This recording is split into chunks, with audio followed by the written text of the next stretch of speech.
우리가 여기 있다는 것부터 한번 생각해 보겠습니다. 우리가 여기에 있다는 것. 그러니까 여기에 있지 않아도 되는 수없이 많은 이유들에도 불구하고 오늘 여기에 있다는 것.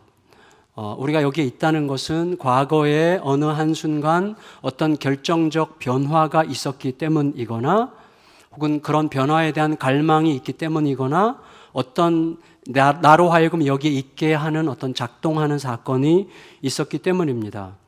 혹은 변화를 경험하고 싶기 때문일지도 모르겠습니다. 어떤 분은 별로 변화하고 싶지 않고 현재가 딱 좋은데 현재가 딱 좋다고 하는 이 안정감이 두려움으로 바뀔 것 같은 생각 때문에 안정감이 지켜지기를 원해서 이 자리에 있는지도 모르겠어요. 우리가 서로의 상황을 정확하게 알 수 없지만 그런데 저는 오늘 인생의 결정적인 어떤 변화, 예수 이전과 예수 이후로 달라진 어떤 결정적 삶의 변화를 경험한 분들도 계속해서 변화해 가야만 한다는 것을 말씀드리고 싶어서 동시에 변화를 경험하고 싶은 분들에게는 어떻게 변화가 시작되는지를 나누고 싶어서 그리고 우리 모두에게 예수 그리스도 안에서 변화되지 않는 삶에 과연 궁극적으로 마음 깊은 의심과 두려움을 이길 수 있는 길이 있는가?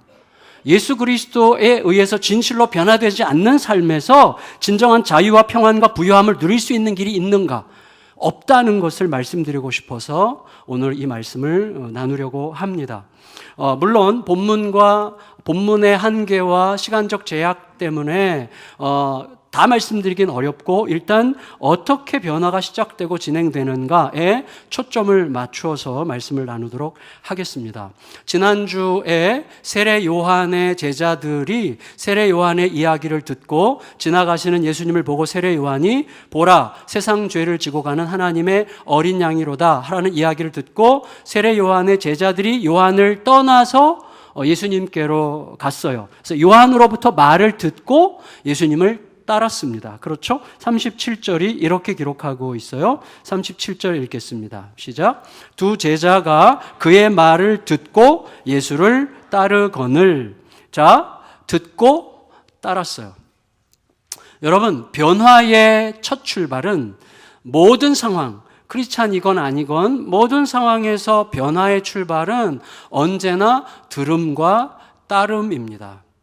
그래서 듣고 그 자리에 가만히 있든지 듣고 돌이키든지 변화는 없죠. 듣고 따르는 거예요. 들음과 따름이 변화의 첫 출발입니다. 그런데 그때 중요한 게 뭔지 우리가 알아요. 뭘 듣고 누구를 따르느냐 하는 것이 너무나 중요하죠.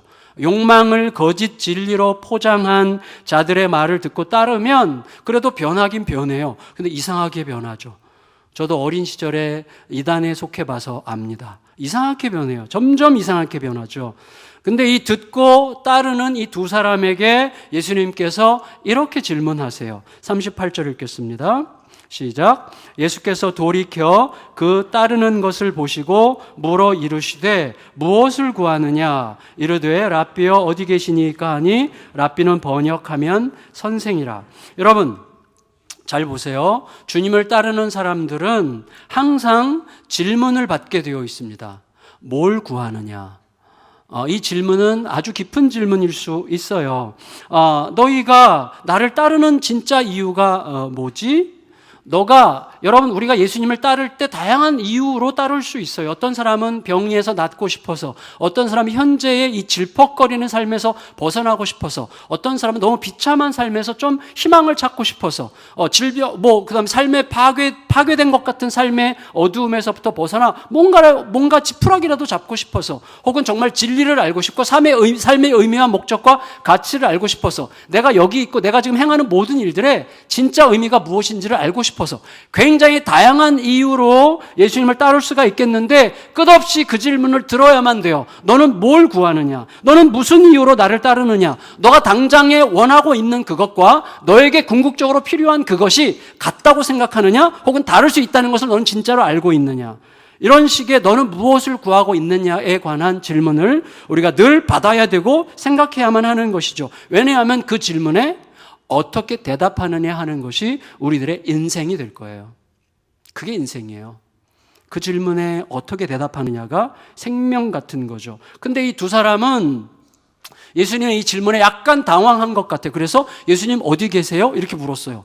어디 계세요? 그 말은 이들이 정녕 예수님의 거처에 대한 정보를 알고 싶었단 말이겠어요? 그렇진 않죠. 그러니까 이분들이 이 두 제자가 정말 원했던 건 뭐겠어요? 예수님이 누구냐 하는 거죠. 예수님이 정말 우리들의 스승 세례 요한이 그렇게 얘기했던 바로 그 메시아가 맞는지를 정말 알고 싶었던 거예요. 그러니까 그들이 예수님 거처가 어디십니까? 라고 물었을 때 예수님의 대답은 그들의 표면적 질문, 그 예수님의 거처에 대한 정보에 대한 질문뿐만 아니라 그들이 정말 묻고 싶었던 내면의 질문, 당신은 누구십니까? 라는 두 가지 질문에 대한 완전한 대답을 하셨어요. 그게 예수님의 이 대답이죠. 39절 읽겠습니다. 39절 시작. 예수께서 이르시되 와서 보라. 그러므로 그들이 가서 계신 데를 보고 그날 함께 거하니 때가 10시쯤 되었더라. 여러분, 이 변화의 변화의 포인트는 예수님에 대해서 들은 후에 예수님께로 가는 거예요. 내 몸을 움직여서 예수님께 내게 오라고 하지 말고 예수님께로 가서 예수님이 계신 그곳에서 예수님에 대해서 더 느끼고 더 경험할 수 있는 그곳으로 가서 여러분처럼 이렇게 여기에 와서 그리고 거기에서 듣고 보고 경험하는 게 매우 중요해요. 여러분, 자, 예수님 말씀대로 안드레와 요한, 두 제자가 안드레와 요한일 텐데 이 두 사람이 가서 보니까 잠깐 보고 집에 갈 상황이 아니었어요. 뭐가 있는 거예요, 거기에. 다시 말하면 이들로 하여금 가서 머무르게 만들었어요. 예수님이 그들을 거기에 머무를 수밖에 없게 하셨어요. 강제로 그게 아니라 그들이 자연스럽게 그렇게 빨려 들어갔어요. 다시 말하면 지금까지 결코 경험할 수 없었던 완전히 새로운 느낌이 거기 있었던 거예요. 조심스럽지만 아마도 이런 느낌이었을 거예요. 여러분, 굉장히 조심스럽죠. 예수님 메시아일 수 있다면 굉장히 조심스럽죠. 굉장히 조심스러운데 불편하지 않은, 그리고 마음 깊이 이끌리는데 그리고 뭔가 그분이 나를 막 잡아 끌고 강력하게 구속하는 것 같은데 매이지 않는 무척 자유로운 놀랍고 새로운 경험을 그들이 했을 것이고 그래서 예수님과 함께 머무르고 싶었어요. 이런 것과 비슷한 것이죠. 우리가 창세기 공부할 때 들으셨죠? 아브라함, 갈대아 우르에서 달신을 숭배하던 아브라함이 모든 재산을 다 팔고 그 당시에 본토 친척들을 떠난다고 하는 것은 그 당시에 죽음의 행위죠. 그 당시 친척들과 함께 어울려 공동체에서 살아가는 게 생명 같은 일인데 재산을 다 팔고 그 공동체를 과감하게 떠나죠. 그러니까 그로 하여금 그렇게 과감하게 떠나게 할 만큼 엄청나게 새로운 너무나 매력적인 신을 만난 거예요.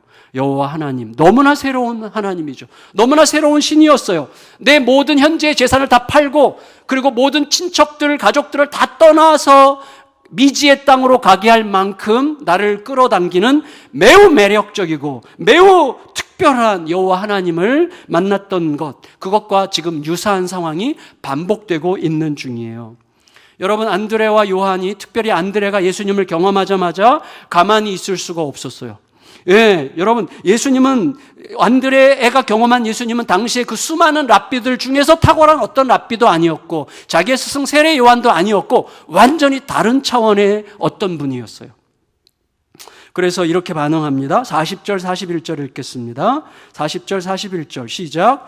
요한의 말을 듣고 예수를 따르는 두 사람 중에 하나는 시몬 베드로의 형제 안드레라. 그가 먼저 자기 형제 시몬을 찾아 말하되 우리가 누구를? 메시아를 만났다 하고, 메시아는 번역하면 그리스도라 그랬어요. 여러분 보세요.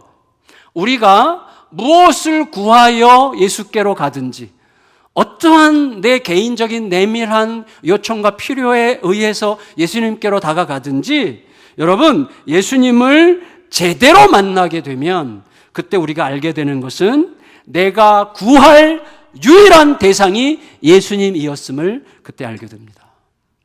내가 뭘 구했든지, 내가 재산을 구했든지 명예를 구했든지 자리를 구했든지 회복을 구했든지 행복을 구했든지 뭘 구했든지 간에 예수님께로 가서 예수님을 제대로 만나게 되면 내가 내 일생을 걸고 구했어야 될 유일한 대상이 바로 이분이었다는 사실을 알게 되는 거예요. 그래서 그분께 걸게 되는 거죠. 여러분 가끔씩 예수가 가짜라는 걸 입증하기 위해서 성경을 파고들다가 완전히 예수님의 사람으로 변화되는 사람들이 있어요. 의외로 많아요. 근데 그분들은 자기도 모르게 어느샌가 성경을 통해서 예수님께 간 거예요. 자기도 모르게 예수님을 본 거예요. 그리고 예수님과 함께 머무른 거예요. 그리고 예수님을 제대로 알게 된 거죠. 그래서 우리들은요, 예수님을 대적하고 우습게 생각하고 경멸하는 어떤 분들은 대부분이 예수님에 대해서 제대로 알아보려고 한 적이 없다고 우리는 알게 됩니다.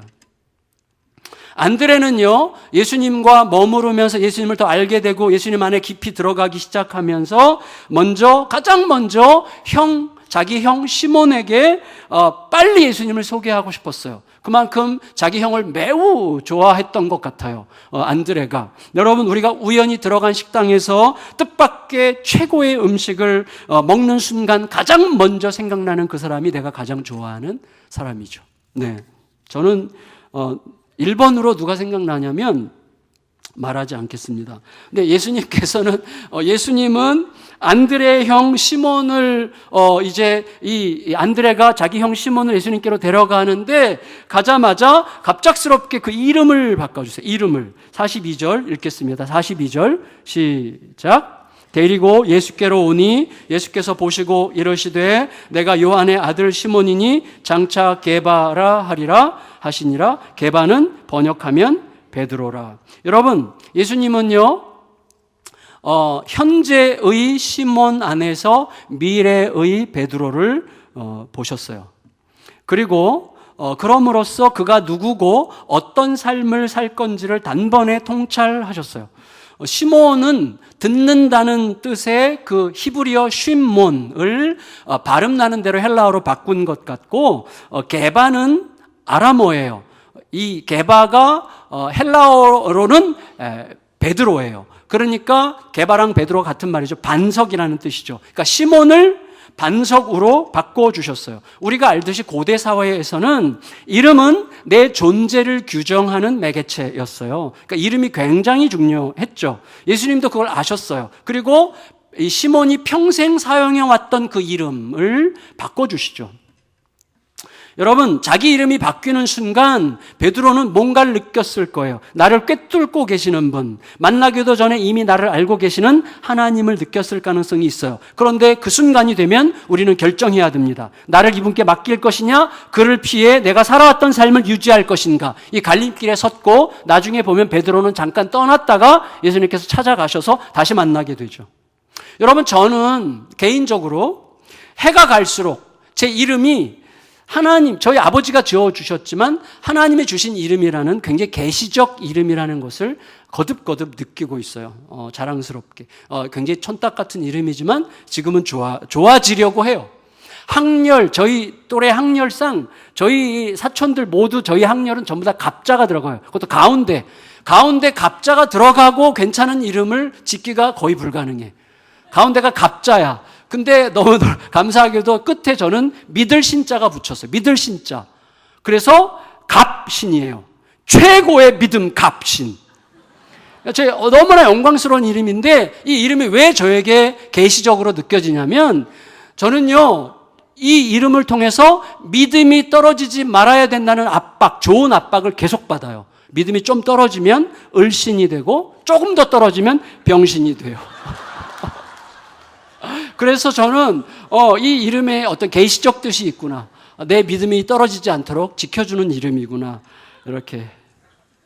왜 이렇게 너무 비웃지 마세요.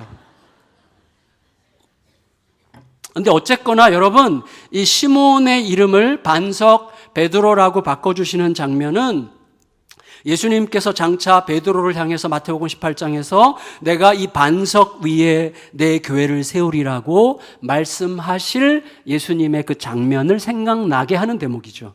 그래서 예수님의 현재의 이름을 바꿔주심은 베드로의 미래를 향하고 있는 거죠.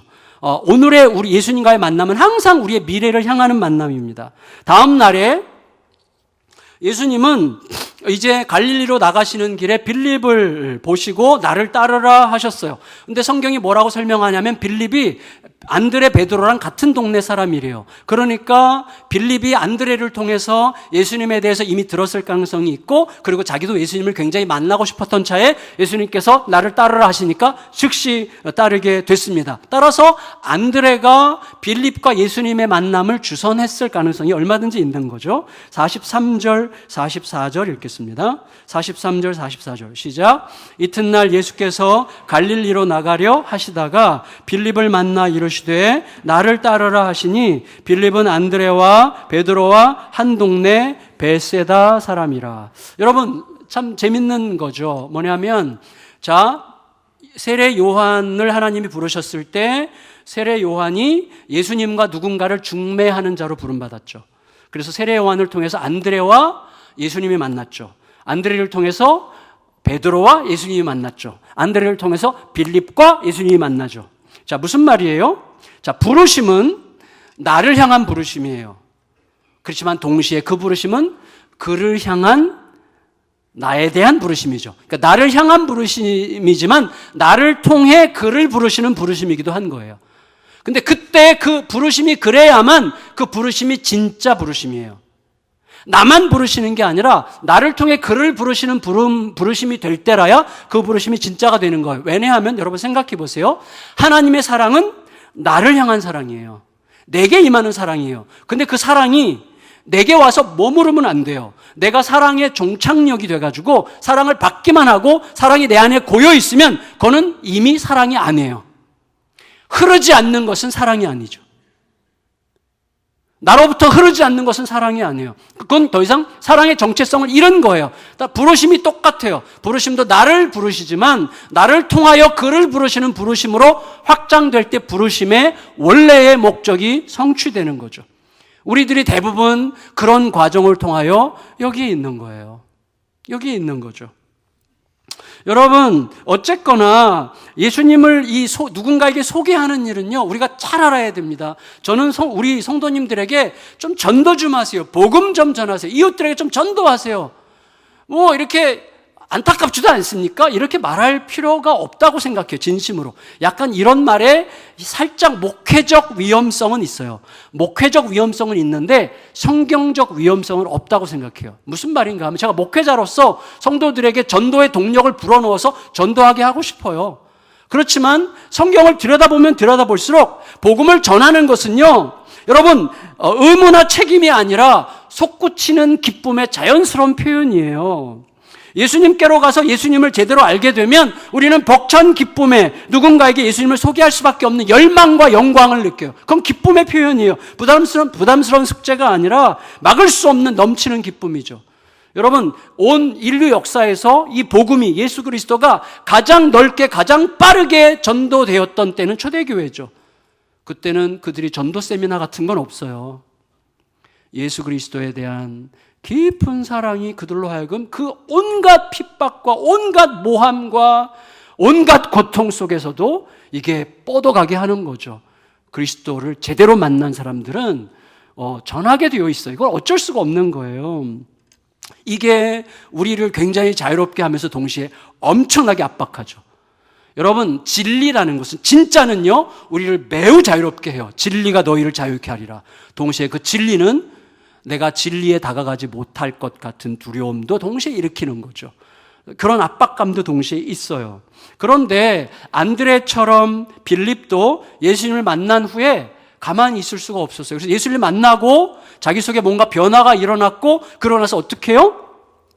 누군가를 생각할 수밖에 없어요. 제일 먼저 떠오른 절친이 있어요. 나다나엘이었어요. 45절 읽겠습니다. 45절 시작. 빌립이 나다나엘을 찾아 이르되 모세가 율법에 기록하였고 여러 선지자가 기록한 그 일을 우리가 만났으니 요셉의 아들 나사렛 예수니라. 메시아 만났어. 근데 그분이 나사렛 출신 예수야. 그걸 내가 알게 됐어. 이렇게 얘기하는 거죠. 여러분 나다나엘이 누군지 많은 사람들이 궁금해했는데 어떤 분들은 예수님의 12제자 목록을 보면 거기 바돌로메라고 하는 어색한 이름이 나와요. 그래서 아마 나다나엘이 바돌로메일 거라고 생각했는데 그 근거가 뭐냐면 이 바돌로메라는 이름이 성경에 몇 번밖에 등장하지 않는데, 바돌로메가 등장할 때마다 빌립 다음이 바돌로메예요. 그러니까 빌립과 바돌로메가 항상 이렇게 붙어 있어요, 짝처럼. 동시에 바돌로메는 이름이 아니에요. 아들이고 돌로메의 아들이란 뜻이고 이름이 없어요. 그래서 나다나엘이 바돌로메의 본명이었을 거라고 예측하는 거예요. 물론 정답은 아니에요. 그렇지만 그럴 수 있을 가능성은 얼마든지 있는 건데, 중요한 건 뭐냐면 이 나다나엘이 자기의 절친 빌립이 나 메시아 만났어, 내 인생이 바뀔 것 같아, 내 인생이 완전히 새로워질 것 같아, 이분을 만났어 라고 말할 때 한마디로 그냥 죄송해요, 개무시를 했어요. 왜냐하면 예수가 깡촌 나사렛 출신이라고 생각했기 때문이에요. 46절 읽겠습니다. 46절 시작. 나다나엘이 이르되 나사렛에서 무슨 선한 것이 날 수 있느냐? 빌립이 이르되 와서 보라 하니라. 여러분, 자, 이 나다나엘은 어떤 사람이죠? 메시아를 기다렸던 사람이 틀림없어요. 메시아를 기다렸던 사람이 아니라면 자기 절친 빌립이 메시아를 만난 직후에 제일 먼저 소개하고 싶었던 사람이 나다나엘이었을 리가 없죠. 나다나엘도 메시아를 기다렸던 사람이기 때문에 메시아는 베들레헴 출신이어야 한다는 사실을 잘 알고 있었을 거예요. 그런데 나사렛 예수라는 이야기를 듣는 순간 말도 안 돼, 나사렛에서 무슨 선한 게 나겠어, 이런 식으로 냉담하게 이야기한 거죠. 단번에. 그러니까 빌립은 절친에게 너무나 중요한 소식을 전했다가 단번에 면전에서 거절당했어요. 그런데 중요한 건 뭐냐면 빌립의 확신이 나다나엘의 냉담함보다 강했어요. 여러분, 예수를 만나고 예수 그리스도의 그 아름다우심과 존귀하심에 그걸 이해해가고 알아가면서 거기에 사로잡히면요, 누구의 멸시와 누구의 천대와 어떤 아픔과 고통도 그걸 꺾지 못합니다. 우리가 그 자리로 지금 가고 있는 중이에요. 그 자리로 부디 점점 잘 가게 되기를 진심으로 소망합니다. 빌립은 꺾이지 않았어요. 그래서 옛날에 며칠 전에 그저께쯤 예수님께서 안드레가 예수님께 어디 계십니까? 그랬을 때 예수님께서 와서 보라고 하셨다는 말을 안드레가 빌립에게 전해줬을 가능성이 있고, 그 말이 생각나면서 빌립도 나다나엘이 거절하니까 와서 봐라, 똑같이 친구에게 강권하죠. 와서 봐라 이야기했어요. 그런데 다시 한번 이 빌립이 자기 친구 나다나엘을 데리고 예수님께로 다가가는 순간 예수님께서 나다나엘을 보고 아주 그의 내면을 이미 알고 계셨고, 그리고 나다나엘에 대해서 한마디 하니까 나다나엘이 깜짝 놀라게 됩니다. 47절 48절 읽겠습니다. 47절 48절 시작. 예수께서 나다나엘이 자기에게 오는 것을 보시고 그를 가리켜 이르시되 보라, 이는 참 이스라엘 사람이라 그 속에 간사한 것이 없도다. 나다나엘이 이르되 어떻게 나를 아시나이까? 예수께서 대답하여 이르시되 빌립이 너를 부르기 전에 내가 무화과 나무 아래에 있을 때에 보았노라. 여러분, 자, 먼저 예수님의 표현 방식이 굉장히 독특해요. 그러니까 나다나엘이 오니까 보라, 이는 참 이스라엘 사람이라 그 속에 간사한 것이 없도다. 누구 들으라고 하는 얘기예요? 지금 나다나엘에게 하는 말입니까? 둘러서 있는 사람들에게 하는 말입니까? 둘러서 있는 사람들에게 하는 방식으로 나다나엘에게 들으라고 하는 말씀입니까? 우리는 알 수 없어요. 중요한 건 뭐냐면 나다나엘이 듣도록 하셨는데 이게 선포하는 방식이었다는 거예요. 확정적으로 완전히 선포하셨어요. 아주 단정하셨어요. 보라, 이는 참 이스라엘 사람이라 그 속에 간사한 것이 없도다. 이거는요, 여러 면에서 그렇게 말하는 게 사실 쉬운 일이 아니고 불가능한 일입니다. 저는요, 이성적인 쪽이라기보다는 전 굉장히 직관적인 쪽이에요. 그래서 제가 실수도 많이 하고 그래요. 그래서 직관을 너무 의지하지 않으려고 애를 쓰고 과거에 그것 때문에 실수한 일이 많았어요. 그래서 지금은 직관적으로 뭐가 딱 보여도 안 느끼려고 해요. 물론 잘 이용해 먹을 때도 있지만, 사실은 예를 들어서 새 가족이 처음 오셨는데 여러 새 가족 스태프들과 그분들에게 보세요, 진짜 영혼이 맑고 깨끗한 분이 오셨군요, 이렇게 말하는 게 이렇게 쉬운 일이 아니죠. 예, 사실은 저에게 그럴 만한 통찰력이 있지도 않을 뿐만 아니라 그렇게 말했다가 몇 달 후에 그분이 굉장히 좋지 않은 의도로 등록한 분인 게 드러날 수도 있잖아요. 혹은 그런 식으로 말하는 게 그분에게 굉장히 불쾌하게 들릴지도 모르죠. 예수님은 왜 나다나엘에게 이렇게 면전에서 단정적으로 선언하시듯이 보라, 참 이스라엘이라 그 안에 간사한 것이 없도다, 모든 사람 들으라는 식으로 그 나다나엘을 향하여 왜 그렇게 말씀하신 걸까요? 여러분, 그것은 나다나엘이 깜짝 놀란 것과 관련되어 있을 거예요. 나다나엘이 놀랐고 그때 뭘 느낀 거예요. 굉장히 놀랐어요. 여러분, 나다나엘이 어떻게 저를 아십니까? 어떻게 저를 아십니까? 이렇게 물었는데, 그렇게 물은 것은 날 좀 아시네? 그런 뜻이 아닐 거예요. 내가 스스로 생각해도 나는 간사한 게 없는 참 이스라엘 사람이야. 내가 생각했던 거랑 똑같이 생각하시네? 그렇게 했을 리가 없어요. 왜냐하면 만일에 나다나엘이 그렇게 생각했더라면 예수님께서 그렇게 말씀하실 리가 없죠. 여러분, 바리새인이 기도하러 올라가가지고 자기를 굉장히 의롭다고 생각하고, 주님, 저는 이런 일도 안 했고, 저런 일도 안 했고, 저는 이렇게 잘했고, 막 이렇게 얘기할 때 예수님께서 그 사람을 얼마나 예리하게 비판하셨어요? 스스로 의롭다고 하는 사람에 대해서 예수님께서 이렇게 말씀하실 리가 없죠. 그러니까 나다나엘이 어떻게 나를 아십니까? 라고 말한 것은 나를 잘도 아시네요. 그런 뜻이 아니라 내가 정말 그런 사람이었단 말입니까? 라는 의미에 가까울 거예요. 물론 내가 그런 사람이었단 말입니까? 라는 말은 나는 결코 그런 사람일 리 없습니다. 라는 뜻도 아니에요.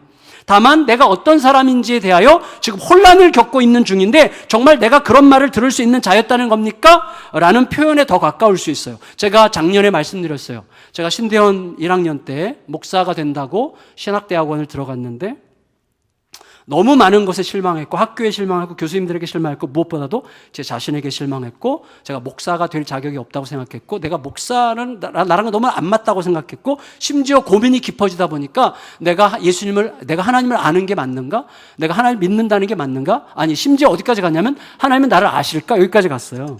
굉장히 고통스러운 그런 의심과 고민에 빠져 있는 상황에서 아주 깊은 영성으로 기도하시는 목사님으로부터 그분이 저를 위해서 기도해 주시면서 그분이 제일 처음에 한마디가 이거예요. 놀랍게도 개척하세요 였어요. 개척하세요. 하나님이 많은 사람들을 보내실 겁니다. 이게 30년 전 제가 그 목사님으로부터 들은 이야기였거든요. 그때 제가 제 마음속에 강력하게 깨달아진 것은요, 개척이니 부흥이니 이런 단어 아예 안 들어왔어요. 하나님이 나를 아신다고? 이거였어요. 하나님이 나를 아신다고? 그때 엄청난 위로를 받았던 것 같아요. 나를 보고 하나님이 나를 아시고 하나님이 나를 보고 계시다는 이 하나님을 느끼는 그 순간, 그게 저에게는 새로운 변화를 위한 또 다른 새 출발이었던 것을 생생하게 기억합니다. 나다나엘도 아마 비슷하지 않았을까 생각이 돼요. 고민하고 있었죠. 나다나엘은 자기에 대한 예수님의 단정적인 선포 속에서 하나님을 느꼈던 게 분명해요. 빌립이 메시아를 발견하자마자 즉시 나다나엘에게 갔죠. 왜? 나다나엘이 메시아를 고대하던 사람이니까. 그런데 자기가 과연 내가 메시아를 기다리는 하나님의 백성이 맞는가? 나는 메시아를 맞이할 만한 사람이 되는가? 라는 것에 대해서는 자신이 없었을 수 있어요. 그는 예수님의 말씀처럼 틀림없이 간사함이 없는 괜찮은 사람이었겠지만 자기가 결코 괜찮지 않다고 생각할 수밖에 없는 괜찮은 사람이었겠죠. 그래서 빌립으로부터 메시아에 대해서 듣기도 전에 그리고 자기가 예수님이 나사렛 출신이라고 경멸했다는 사실을 예수님이 알기도 전에 예수님이 자기를 이미 알고 계셨다는 사실을 깨달으면서 하나님을 느낀 거예요. 하나님을. 그 순간 예수님 안에서 하나님을 느끼면서 예수님이 메시아이심을 확신하게 된 거죠. 그래서 49절에서 이렇게 고백하는 것입니다. 49절 읽겠습니다. 시작. 나다나엘이 대답하되 랍비여 당신은 하나님의 아들이시오 당신은 이스라엘의 임금이로서이다. 조금 전에 나사렛에서 무슨 선한 게 나겠느냐고 경멸적으로 냉담하게 말했던 나다나엘이 갑자기 바뀌었어요. 그건 하나밖에 설명할 수 없어요. 하나님을 느낀 거예요. 예수님 안에서 하나님을 느꼈어요. 여러분 아마도 나다나엘은 자기가 이렇게 고백하고 싶은 분을 오랫동안 기다려왔을 거예요. 그래서 바로 그분을 만났다는 확신이 드는 순간 기다렸던 고백을 쏟아내는 거죠. 그 고백은 매우 적절하고 합당한 고백입니다. 예수님은 그의 고백처럼 하나님의 아들이시고 이스라엘의 왕이시죠. 하지만 아직 나다나엘은 예수님이 어떤 하나님의 아들로 드러나실지, 어떤 방식으로 이스라엘의 왕으로 등극하실지, 그 왕은 이스라엘과 온 세상을 어떤 방식으로 다스리실 것인지에 대해서는 전혀 알지 못하고 있습니다. 그렇죠. 그분이 십자가로 세상을 다스릴 것을 알지 못하시죠. 그에 따라서 예수님께서 이렇게 결론적으로 말씀하시는 거죠. 50절, 51절 읽겠습니다. 시작. 예수께서 대답하여 이르시되 내가 너를 무화과 나무 아래에서 보았다 함으로 믿느냐? 이보다 더 큰 일을 보리라. 또 이르시되 진실로 진실로 너희에게 이르노니 하늘이 열리고 하나님의 사자들이 인자 위에 오르락 내리락 하는 것을 보리라 하시니라. 여러분, 앞으로 이제 요한복음에 제일 많이 나오는 예수님의 어법 중에 하나가 진실로 진실로죠. 이건 요한복음에만 독특한 표현이죠. 진실로 진실로. 원어대로 하면 아멘 아멘이에요. 아멘 아멘. 이거는 반드시 이루어질 거다 그 말이죠. 이건 완전히 진짜다 그 말이죠. 아멘 아멘. 이 표현이 여기 처음 등장하는데 예수님께서 갑자기 대상이 바뀌어요. 나달라인에게 얘기하다가 뭐라고 그러세요? 너희가 보리라 그래요. 너희가. 거기 둘러서 있는 모두에게, 심지어 우리를 포함하여 우리 모두에게 뭔가를 선언하시는 거죠. 이런 거예요. 나다나엘아, 내가 너를 알고 있다는 사실 때문에 너 안에서 믿음이 일어났구나. 그런데 그 믿음은 보다 큰 일을 통하여 더 온전케 되어야 할 것이다 하면서 그 다음에 나다나엘을 향한 시선을 모두에게 돌려, 심지어 우리를 포함하여 우리 모두에게 이렇게 말씀하시는 거예요. 지금 뭐라고 그러셨어요? 51절에 하늘이 열리고 하나님의 사자들이 인자 위에 오르락내리락 하리. 이건 우리로 하여금 뭘 생각나게 하죠? 창세기 28장의 야곱을 생각나게 하죠. 야곱이 가족들을 속이고 형을 속이고 아버지를 속이고 가족들을 배신하고 처절한 죄인이 되어가지고 버림받은 자처럼 광야를 떠돌다가 베델 광야에서 잠을 자는 순간 꿈을 꿨는데 하늘이 열리고 사닥다리가 위에서부터 아래로 내려오고 그 사닥다리 꼭대기가 하늘 끝에 닿았고 하나님이 거기 계시고 천사들이 오르락내리락 하는 이 장면과 연결되는 거죠. 이렇게 우리가 정리할 수 있는 거예요. 자기 자신의 자기의 죄 때문에, 자기의 더럽고 유치한 이기적인 죄 때문에 이 땅에서 버림받은 자 같이 도망쳤던 야곱은 베델의 광야 꿈속에서 하늘 끝까지 이어진 사닥다리를 통해서 하나님의 구원이 땅의 죄인에게 임할 것을 알게 됐다.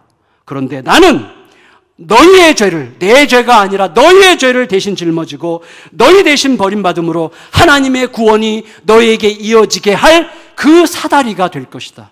나를 통해 하늘과 땅이 만나게 될 것이다. 그것은 천사들에게도 감춰져 있으므로 그들은 궁금하여 내 위에 오르락내리락 하게 될 것이다. 이렇게 말씀하신 셈이에요. 그래서 나중에 사도 바울이 서신서에서 천사들도 흠모하는 예수 그리스도 십자가의 구원의 이야기, 천사들도 몰랐어요. 너무나 비밀스러운 이야기죠. 어떻게 왕이 죽으심으로 세상을 구원하십니까? 말도 안 되는 이야기죠. 그러나 그것만이 유일한 답인 것을 그 길을 가는 사람은 알게 되는 거죠. 여러분, 말씀을 정리할게요. 안드레, 베드로, 빌립, 나다나엘. 무엇이 이들을 변화시켜서 새로운 삶을 시작하게 하셨습니까?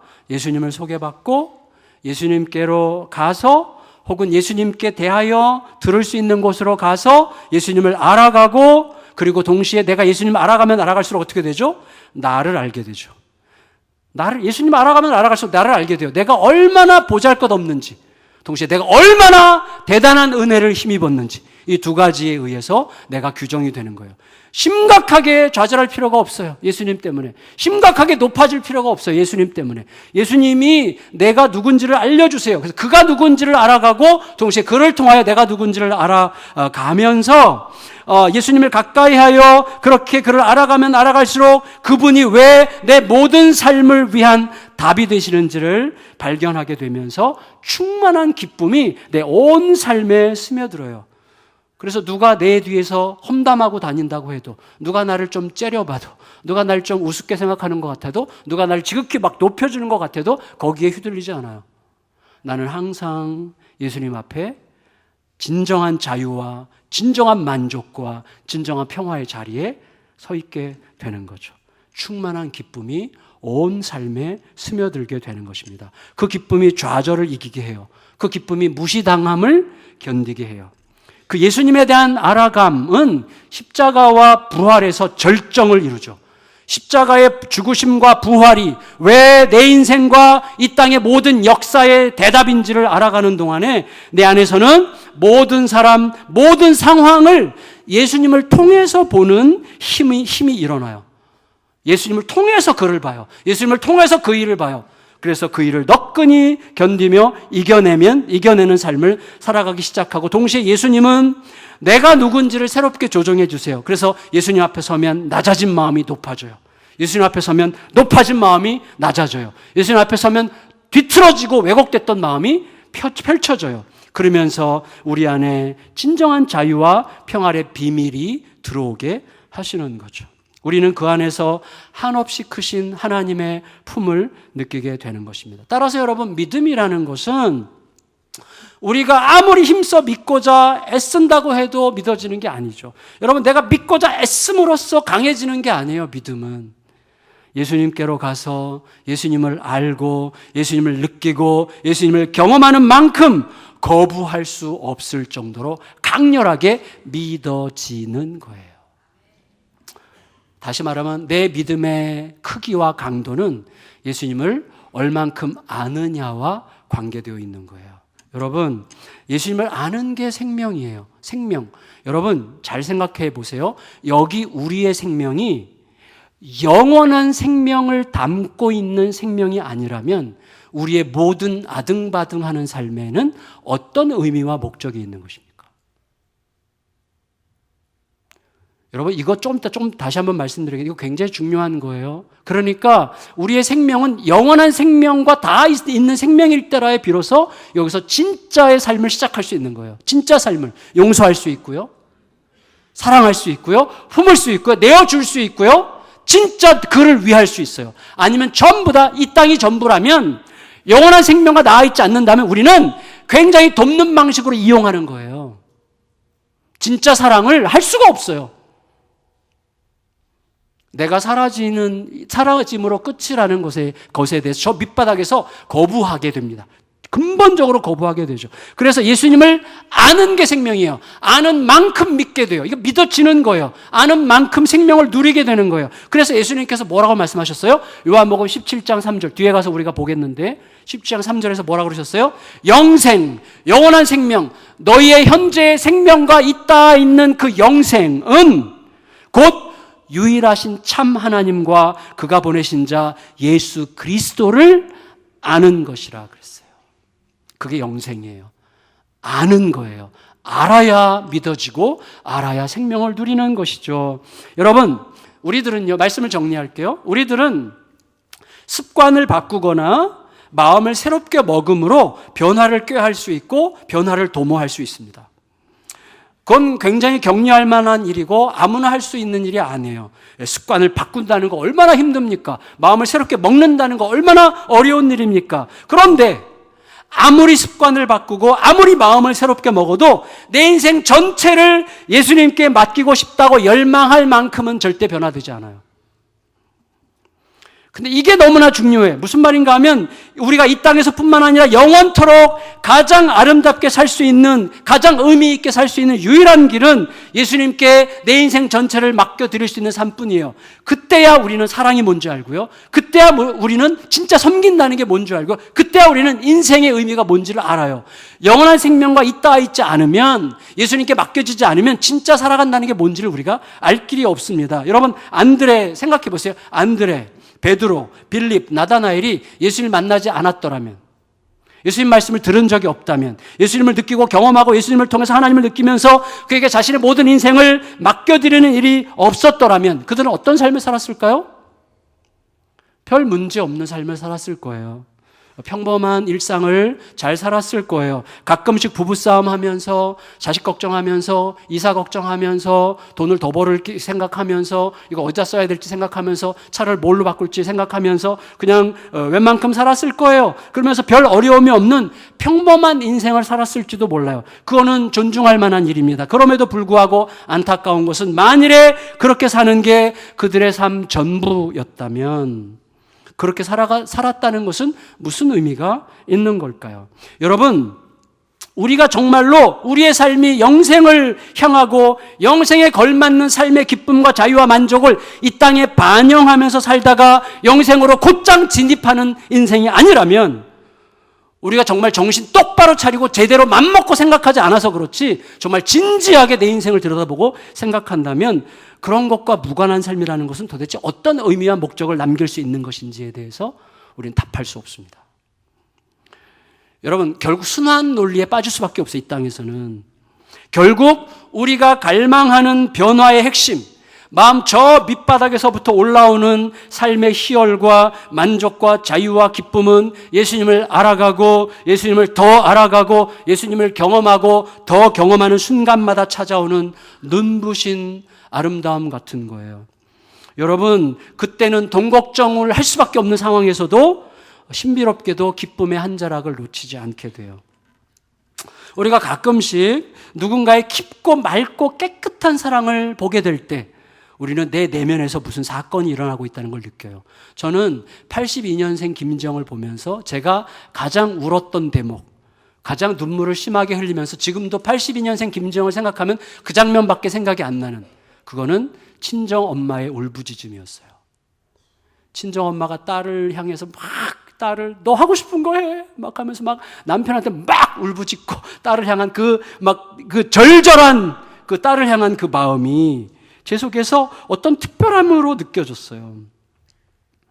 그리고 때로는 우리들이 내 감각의 한계를 뛰어넘으면서 나를 압도하는 아름답고 눈부신 어떤 풍경 속에서 표현할 길 없는 기쁨과 영광을 느끼면서 그때 마음 깊이 어떤 변화가 일어난다는 것을 느끼는 것처럼, 그것보다 비교할 수 없이 우리는 말씀을 통해서 예수님을 알아가고 예수님 말씀을 따라 내가 움직여 한 걸음을 떼어 예수님을 더 알아가게 되는 행복한 경험을 통해서 그 표현할 길 없는 기쁨과 영광을 느끼는 중에 우리도 모르게 계속해서 변화되어 가게 될 것입니다.